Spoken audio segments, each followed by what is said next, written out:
Hola, buenas tardes. Somos Adriana Heredia, logoterapeuta y analista existencial, y mi compañero Mario Santiago, terapeuta gestal. Y hoy vamos a hablar de un tema interesante que tiene que ver con los sentimientos y las emociones. Entonces, ¿qué nos puedes decir, Mario, de los sentimientos y las emociones? Hola, pues es un tema bien interesante porque aunque parece que lo tenemos muy claro, porque somos seres humanos sintientes, pensantes, con frecuencia se nos va mucho de las manos y a veces ni siquiera lo hemos considerado. Cuando nos preguntan, oye, ¿cómo estás? Bien. ¿Cómo te ha ido esta semana? Bien. U otros ejemplos, en realidad no qué tanto estamos en contacto con nuestras emociones y nuestros sentimientos. Por ejemplo, en este caso que se atravesó la gatita, es... bueno, ay, No pasa se nada. me fue. Ah, el asunto es el siguiente, que justo es un tema bien interesante porque hoy en día pareciera ser que estamos dormidos, que hemos perdido contacto no nada más con nuestro cuerpo, sino con nuestras emociones. Dentro de la Gestalt y de la logoterapia se habla que nacemos o llegamos a este mundo con emociones básicas. A partir de esas emociones básicas que vamos a ir discutiendo, se van desarrollando otra serie de sentimientos, que ya es la forma en la que estamos interpretando aquello que estamos viviendo. Normalmente a esto se le conoce como la famosa matea. Las emociones que son el miedo, el amor, la tristeza, el enojo y la alegría. Entonces, si gustas, Adriana, bueno, yo te pediría si nos vas explicando en qué consisten cada una de ellas para luego ver la parte de los sentimientos. Pues bueno, estas emociones con las que nacemos, y yo siempre digo que compartimos con los hombres de las cavernas, ¿no? Porque son instintivas y todas tienen una función. Por ejemplo, el miedo es el más presente en todos los seres humanos, ¿no? ¿Por qué digo el más presente? Porque estamos acostumbrados a vivirlo y sabemos, ya lo reconocemos. Y decimos, ay, tengo miedo. Entonces, el miedo tiene la función de supervivencia. Y no sé si te ha pasado, Mario, que de repente vas en la calle muy tranquilo, escuchas el rechinar de unas llantas o un ruido muy fuerte, y lo primero que haces es pararte en seco, y hasta la posición del cuerpo es de, voy a correr, pero como tenemos este sistema ya muy sofisticado de pensamiento, del cual nos vas a hablar al rato, de cómo interpretamos, no corremos tal cual, no nada más nos quedamos así, parados como a punto de correr, no pasó nada, bueno, y sigo mi camino, ¿no? Por eso, este es importantísimo poderlo reconocer, nos hace alejarnos siempre, ¿no? Correr. Luego viene el amor, por ejemplo, el amor es el opuesto al miedo. El amor nos hace acercarnos porque nuestro cuerpo libera sustancias, ¿no? Que ahorita no nos vamos a meter tanto en esas cosas, pero libera estas sustancias que hacen que te acerques a los demás, que te acerques a un animal, a una planta. Ese es el amor. La tristeza, este es uno muy importante porque la tristeza nos ayuda cuando hay una pérdida, la que sea, puede ser pérdida de una persona, puede ser pérdida de un trabajo, de un artículo a lo mejor con el que tenemos mucho apego, con lo que sea. La tristeza lo que nos va a ayudar es a que nuestra energía baje para que todo nuestro sistema pueda de alguna manera aislarse y vivir en privado un duelo, por ejemplo, a lo mejor si se murió alguna persona, nuestra primera sensación obvio es de tristeza y nos queremos aislar, nos alejamos y ahí solitos vamos a lo mejor llorar, a lo mejor vamos a reflexionar, vamos a pensar. Para eso nos sirve la tristeza, para procesar pérdidas. Después viene el enojo. El enojo al final es o sirve para poner límites, ¿no? O sea, algo me está molestando, algo me está incomodando, me enojo y con él puedo yo poner un límite a lo mejor fuerte o no tan fuerte. Y el otro es la alegría. La alegría lo que va a hacer es inhibir sentimientos negativos. Y este, al contrario de la tristeza, nos va a dar una sensación extra de energía, como una dosis de querer hacer cosas, de poder venir, ir, salir, caminar. ¿Para qué? Para minimizar a veces o balancear de alguna manera las demás emociones. Esto es los básicos. Y ya de ahí, de estos básicos, se pueden desprender, ahorita María nos va a explicar cuál es la razón, se desprenden otros tantos donde ya entra nuestra interpretación. ¿Es así, Mario? Sí, bueno, lo interesante, fíjate, de las emociones es que, como bien dices, a veces pudiéramos llegar a pensar que simplemente están ahí para darnos una forma, contacto con el mundo. Sin embargo, también nos están hablando justo de aquello que necesitamos. Como bien dices, el miedo nos habla de la supervivencia, el amor nos habla también de una cuestión de afecto, de la necesidad de vincularnos, porque al final somos seres humanos. La tristeza, como bien dices, nos lleva a replegarnos a nosotros mismos. Son emociones que de una u otra forma tienen una alta o baja energía. Y no me refiero tanto a una cuestión, digamos, sobrenatural o mística, sino simple y sencillamente que cuando tenemos enojo, por ejemplo, esa alta intensidad nos pide movernos, nos pide a lo mejor dar un golpe, levantar la voz, porque en ese momento lo que necesitamos es poner una distancia y sobrevivir, ¿no?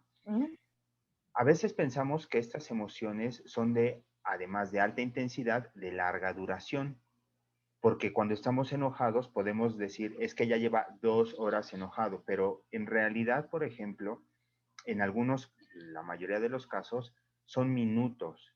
Dicen las personas que lo han estudiado que cuando nos llegamos a enojar, a lo mejor el pico se prolonga unos 10 minutos de enojo, ¿no? Pero no puede más.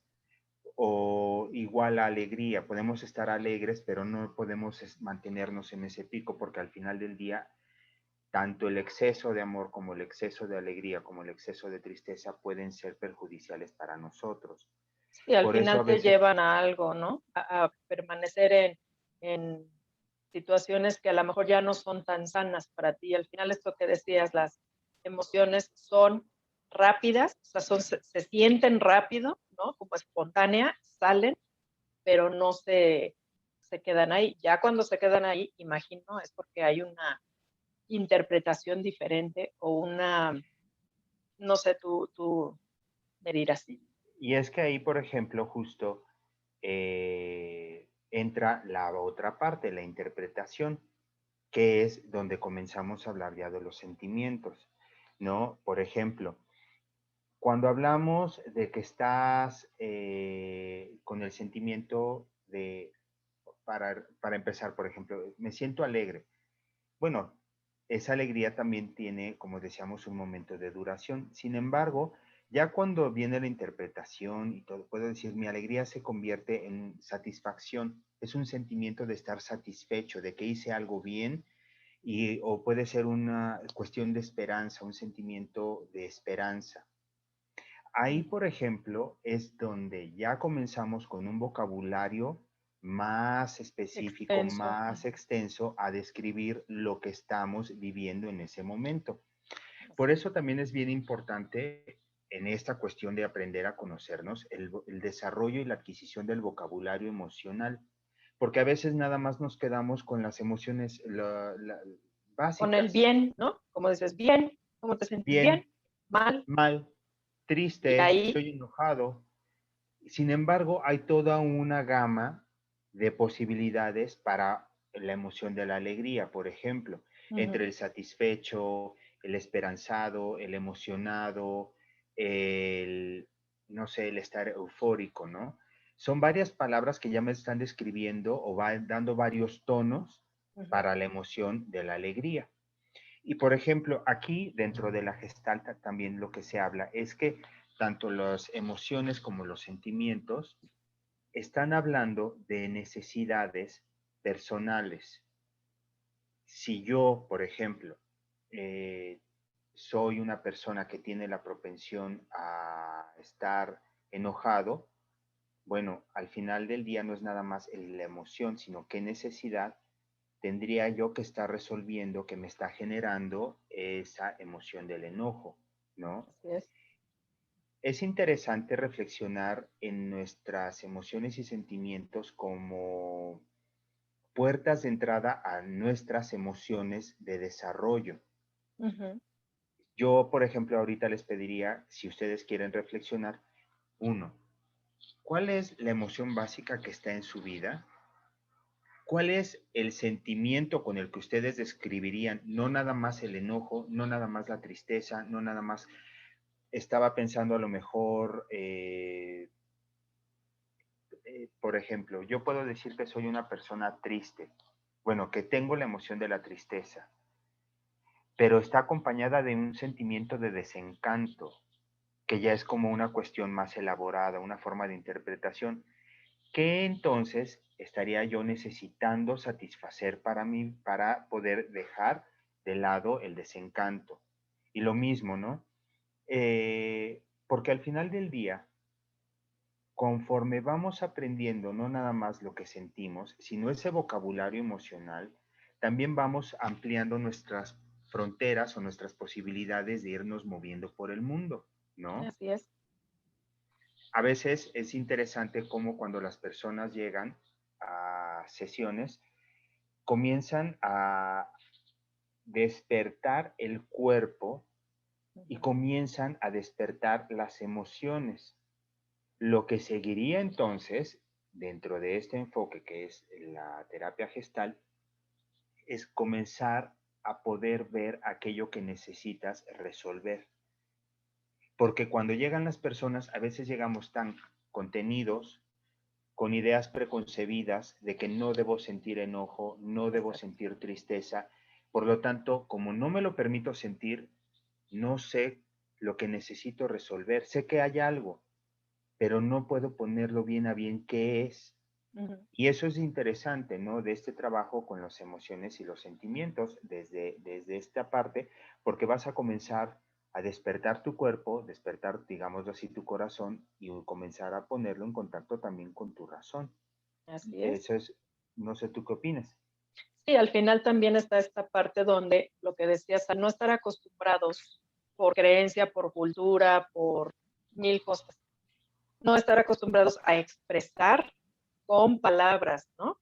Realmente qué es lo que estoy sintiendo, qué es lo que realmente estoy necesitando, pues muchas veces incluso se va hasta el cuerpo, que eso también ustedes lo tratan, ¿no? Es como a lo mejor de repente después de 5 meses de una situación en particular, empiezo a tener dolores de cabeza y dolores de cabeza muy fuertes, ¿no? Y ya me hicieron estudios, ya me hicieron análisis y no tengo nada, o a lo mejor de repente cuando hay muchas personas que tienen colitis, gastritis, y bueno, es que me comí unos tacos, no, no fue por los tacos, es porque hay algo más allá, claro, puede ser biológico, ¿no? Pero muchas veces es el cómo guardo esas emociones, cómo las contengo, porque no puedo, o no he encontrado, no es que no pueda, no he encontrado la manera de poderlas abrir, poderlas sacar, o no he encontrado el espacio, también eso pasa mucho, ¿no? Y ya para cerrar, vamos a ir cerrando este tema, creo que una aproximación importante es que podamos primero aprender que hay estas 5 básicas y que de ahí se derivan las demás. ¿Por qué? Porque entonces así yo puedo detectar qué es lo que me está pasando y puedo incluso hasta conectar, ¿no? Por ejemplo, a mí me pasa que yo ya sé cuando tengo miedo. O sea, cuando yo tengo miedo de algo, yo ya sé que empiezo a sentir a lo mejor el corazón, ¿no? Me empieza a latir, aunque no haya ningún miedo alrededor, pues que no sea algo real de supervivencia, ¿no? Por esta interpretación de miedos, ¿no? A lo mejor miedo a perder algo, por ejemplo. Y empieza mi corazón a latir rápido, rápido. Entonces ahí ya sé, digo, a ver, ya sé que estoy sintiendo miedo, o ya sé que estoy triste, ya sé que estoy enojado, ya sé. Eso te ayuda para que de alguna manera digas, bueno, a ver, ahora cómo voy a accionar, cuál es el siguiente paso.